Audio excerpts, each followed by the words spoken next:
Kadek Dwi Widiantari 27 tahun terpaksa merancang skenario penjamretan lantaran telah menghabiskan uang milik perusahaan tempatnya bekerja di CV Mertasari SPBU 5482117 di Jalan Bypass Insinyur Soekarno Kediri Tabanan sebesar Rp671 juta.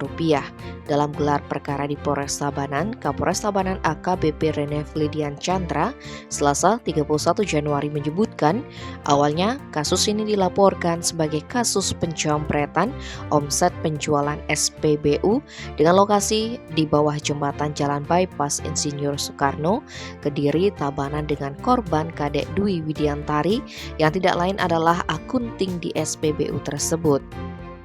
Seiring berjalannya pemeriksaan serta penyelidikan polisi, termasuk pengecekan CCTV di sekitar lokasi kejadian, kasus ini berubah menjadi kasus penggelapan karena korban mengaku tidak dijamret, tetapi mengarang skenario penjamretan untuk menutupi perbuatannya telah menilep uang di SPBU tempatnya bekerja.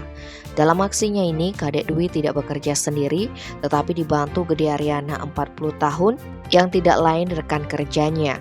Ariana berperan sebagai jamret yang melarikan uang hasil penjualan di SPBU tersebut. Kata Kapolres Rene Fli, tersangka Dwi mengakui menilep uang di SPBU tempatnya bekerja secara bertahap dengan total Rp671 juta. Sementara Ariana yang membantu menjalankan skenario tersebut dijanjikan sejumlah imbalan. Uang tersebut digunakan Dwi untuk memenuhi kebutuhan dan gaya hidupnya sehari-hari.